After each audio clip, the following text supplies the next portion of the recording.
Hi there, welcome back. This week we were spoiled for choice for our deep dive show for you. From the coup in South Korea to half a dozen Indian origin names in the Trump appointments for his administration. From the turn of events in Syria to the situation in Bangladesh. From the United States deep state going after the Adani group, perhaps after India's increasing autonomy itself, to the Shia-Sunni strife in Pakistan that has claimed over 100 lives. There was a lot that happened. Last week, in the context of Muslim politics, I did some analysis of the Sambhal violence in Uttar Pradesh surrounding yet another temple-mosque dispute. Let's understand one very important aspect of law connected with the issue in this edition. The Places of Worship Act 1991, why it is making headlines, and how it guides many similar cases in the country. 2. We shall revisit Bangladesh in the light of the very openly hostile attitude the usurper regime of Muhammad Yunus has taken against the persecuted Hindu minority in the country.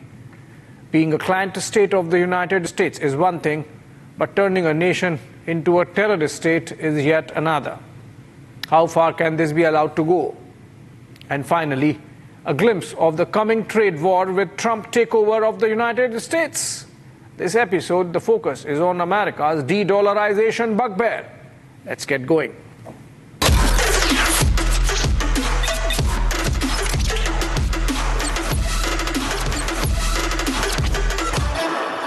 Last week, I delved into the Sambhal violence centered around a court-ordered survey of the disputed Jama Masjid in town, which is claimed as an ancient temple by the Hindus. The dispute has escalated since then and has reached the Allahabad High Court via the Supreme Court.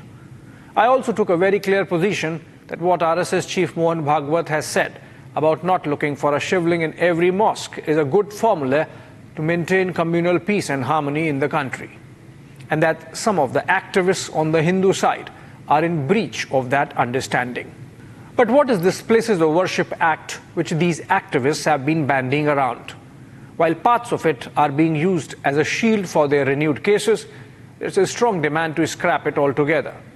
Passed in 1991 in times of tumult, when the nation was in throes of the Ayodhya movement, the act, on the face of it, blocks any new temple-mosque disputes. The Supreme Court, in its 2019 Ayodhya verdict, observed that the state had, through this law, carried out its constitutional obligations to uphold secularism and the equality of all religions. In effect, the Places of Worship Act epitomizes the assertion of India as a secular state. It is a sign of those secular times that the then Congress government under Narasimha Rao brought in this law, where L.K. Advani had to forego his leadership claims in favor of Vajpayee and also call it a dark day of his political life. Vajpayee, of course, absented himself from the site on December 6, 1992. On the face of it, the Places of Worship Act shut all but Ayodhya dispute from the temple-mosque claims. But there's a different reading of the law. Subsection 3 of Clause 4 provides for exceptions to the rule, which excludes ASI-protected monuments from the Act and leaves some discretion with the courts to decide upon existing disputes if they predate commencement of the 1991 law. Also, in the Gyanvapi judgment of 2022, the Supreme Court itself reopened the possibilities of other disputes, with the bench headed by then Chief Justice D.Y. Chandrachud observing that while the 1991 law barred changing the character of a place of worship, the ascertainment of a religious character of a place itself may not necessarily fall foul of the Act. This has led to a spate of civil suits from the Krishna Janmabhoomi in Mathura last year to Sambhal now, seeking to open temple-mosque disputes bypassing the Places of Worship Act. This, even as there are a bunch of petitions with the Supreme Court challenging the very constitutional validity of the Act itself. From the Muslim side, there are petitions seeking a stricter enforcement of Places of Worship Act clubbed together by the Apex Court, even as a response is awaited from the centre. But these are legalities. The Ayodhya dispute took 3/4 of a century through various courts to reach a conclusion. The Gyanvapi or the Mathura cases might take a similar time. We don't know. But I wonder if we are dealing with a legal issue here. I chanced upon an incisive piece in an online magazine called The Print, whose author goes by the pseudonym Ibn Khaldun Bharti. Picking up on the Sambhal issue, the crux of Khaldun Bharti's argument is that Muslim denialism of medieval destruction of Hindu temples by Islamic hordes and empires impedes a sense of closure on the disputed sites. That, forget about regret or remorse, Muslim historical accounts or chronicles take great pride in the blow to the civilizational heritage of India. That modern Muslim scholarship is devoid of any introspection on this front. And finally, that getting clinching evidence and proving it in a court of law might not still assuage sentiments on both the sides. The only way a closure can come to these temple disputes, according to Khaldun Bharti, is if there's a mea culpa by Indian Muslims on that uncomfortable part of the history of Islamic rule in India, and then a correction that rehabilitates Hindu sentiments. It's a long shot. It might never happen.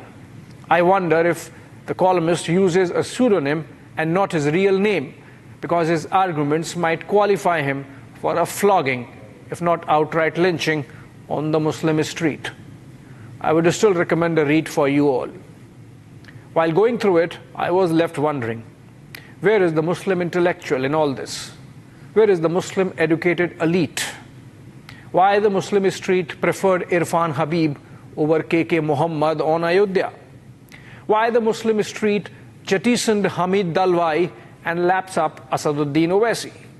Why the Muslim street in India sided with the ulema and not with Kemal Ataturk in 1920?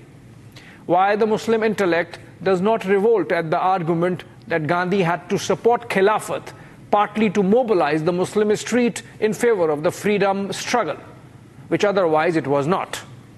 Why the Muslim intellectual left Shah Bano to fend for herself as she faced a legal flogging on the Muslim street?